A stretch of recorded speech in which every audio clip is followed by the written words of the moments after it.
Edo. Welcome to Channel Sport on Sunday. My name is Ken Ochonogo. Never have we gotten to this level of a photo finish in our league.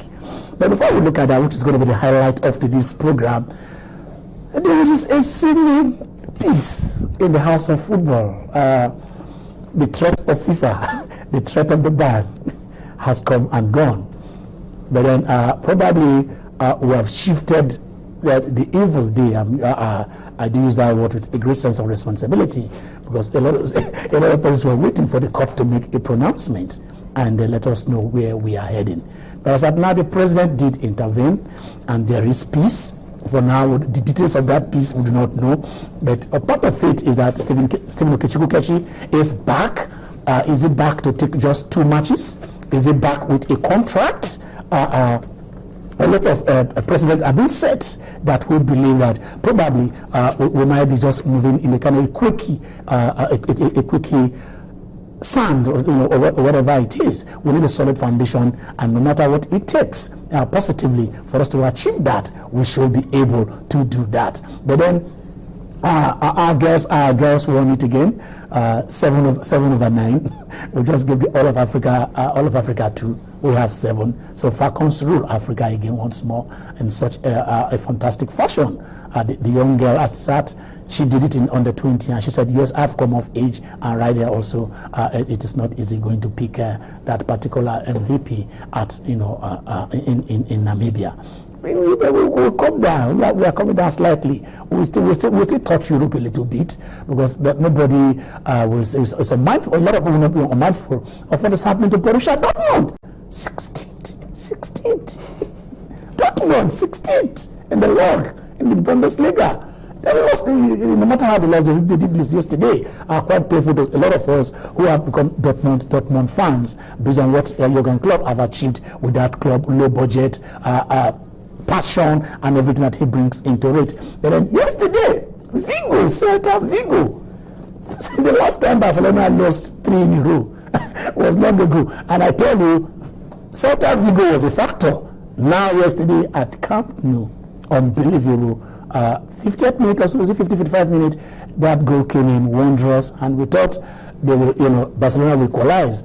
Like we say it in the local parlance, just let me indulge you a bit. So they were thinking that they will get it, and I tell you, they never got there until they crossed the line. I'm in the house with my friends here. Bada is here. They are not persons, they are Nigerians. Bada, how are you? Feels fantastic to be here. It's a super Sunday. It's almost like we say that every time we come in here. But it is Super Sunday because there's the Manchester derby. But some interesting things that you touched on. This Super Eagles, the curious case of Nigerian football. Very, very curious. Stephen Keshi back in the saddle, like you said. Is he back for the 2 games? Like people have put it so succinctly, he's back to finish what he started, the trouble that he caused, the chaos that he caused. They're giving him a chance to come and resolve it. Hopefully, if he does, he gets a long-term contract. But again, it's almost like a vicious cycle. We keep going round and round and round, and we're back to square zero again. Okay, Lara is also here. Always a pleasure to be in the studio.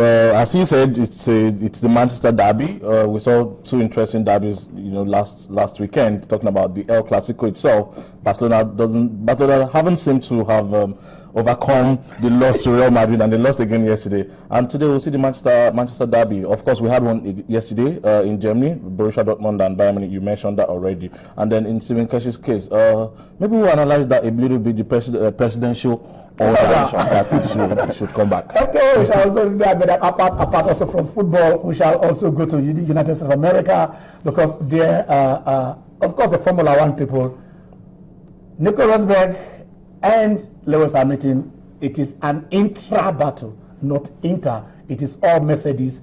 Nico on pole, Hamilton there. Let's see if Hamilton will overtake, because as they stand in the log, Hamilton leads by 17 points. If Nico even wins and Hamilton comes beyond the podium, that means he will only narrow the gap, he will not take it there. And also, before we left last week, we talked about Serena Williams right there, going for that. She lost earlier in the round robin group to Simona Halep, 6-0, the worst defeat she has suffered in 18 years. And Halep did her a favor by beating Ivanovic, which made her to come into the finals. And in the final, she got that sweet revenge. We shall also revisit that. And also about the Paris Masters, because the way it seems, Djokovic is saying, this is my number one, I'm going to keep it. But we are starting with football. I want to indulge you guys today to join us on Twitter, join us on channels_sports at Ken Ochonogo. Let us hear your view. Pillars, they are going for an encore back to back. I mean, and then one team stands in their way, one of the greatest clubs side Nigeria has ever known, Enyimba Football Club. Remember, they're winning the Champions League back to back. I mean, it was like that was when we won it, and after then we have not won it again. I'm not too sure these guys will let me know that. But then they are traveling. I mean, you see the elephants. The elephants are going to swim in the oceans to look for the dolphins. I'm starting with Larry. Larry, how do you see this? Well, it's going to be a frenetic end to the Nigerian Premier League. We've not had it this interesting in a long while. Last season was also frenetic.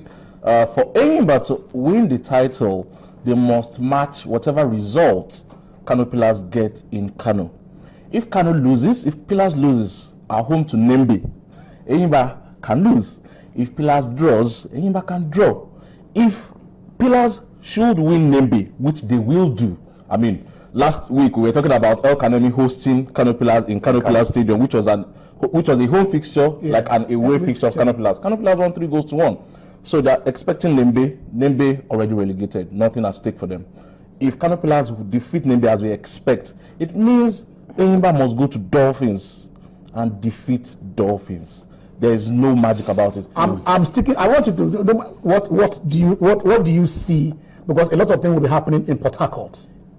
On the backdrop of so many things have actually happened. Okay. All right. You take it, Larry. Those are the fixtures. Bayelsa are home to Lobby Stars. Bayelsa needs this to actually stay in the league. Kwara United, Heartland, Taraba Crown. Taraba fighting for their life crown, already relegated. Abia Warriors Sharks. Abia is trying to qualify for the continent. Warri Wolves, Gombe. Warri Wolves also trying to see if they can qualify for the continent alongside Gombe. Gombe is trying to avoid relegation. Very difficult for Gombe. Rangers are home to Nasarawa. Nasarawa wants to qualify for the continent. Nothing too much in it for Rangers.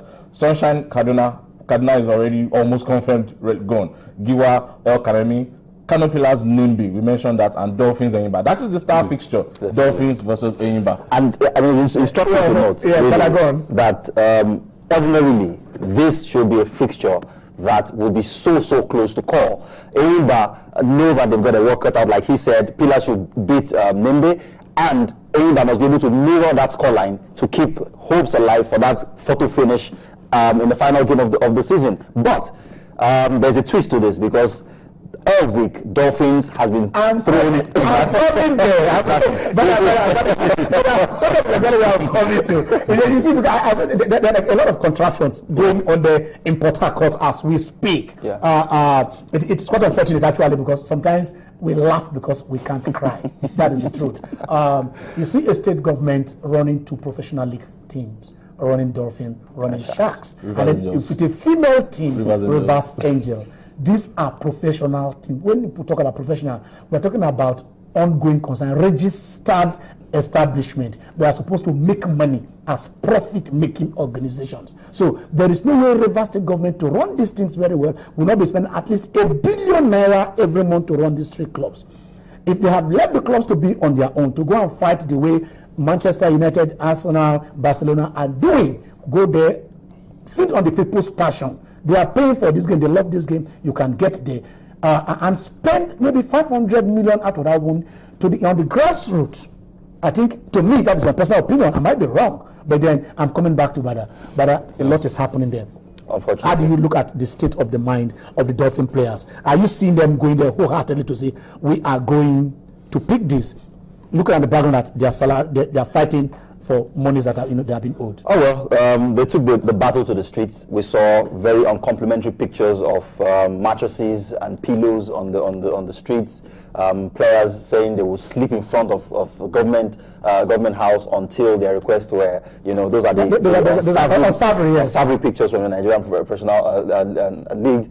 We say professional with every sense of you're not sure whether you are, being correct to refer to us in any way as professional. For crying out loud, this league has got sponsorship.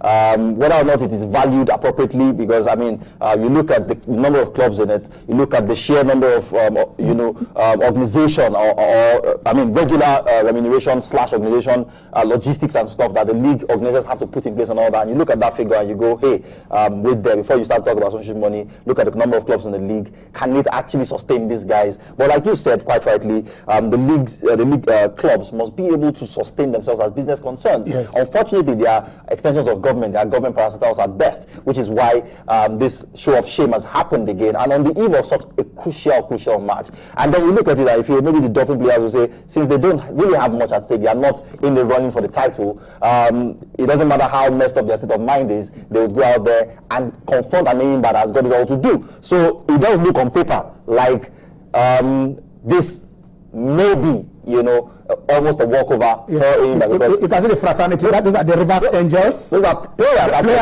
of Rivers not Angels. representatives. Yes, Those are players. themselves. They are players of Sharks, players of Dolphins, and this is happening in rich city, Port Harcourt, River State. Yeah. Let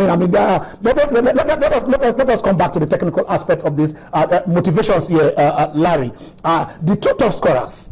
How many goals have they scored? 20 apiece. And then they've equaled, that is in the Jude Anike's record.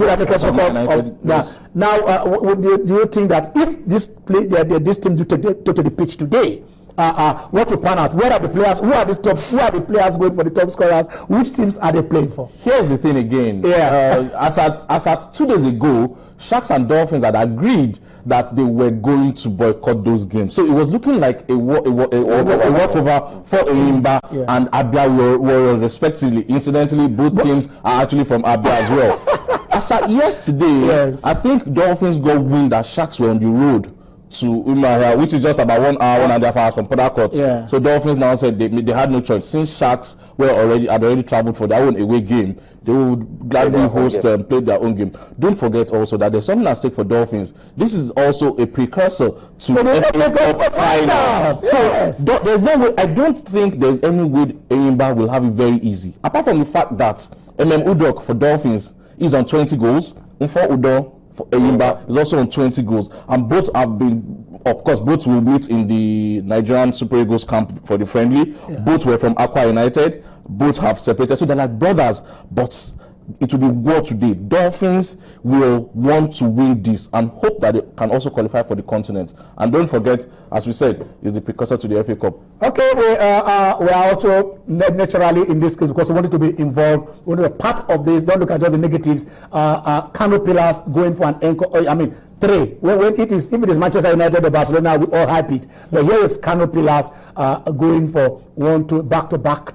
We want to open the lines. You can join us at this segment. Let us have your contributions. Let us see how far you believe the Nigerian football have gone. This league now our own. But then we have to give you both sides of the story and push it on. While we are expecting them to be part of this, which are the teams that are on? Let us see if we can get the top 4 and also the teams who are battling relegation. You said some teams have, as good have gone. Nembe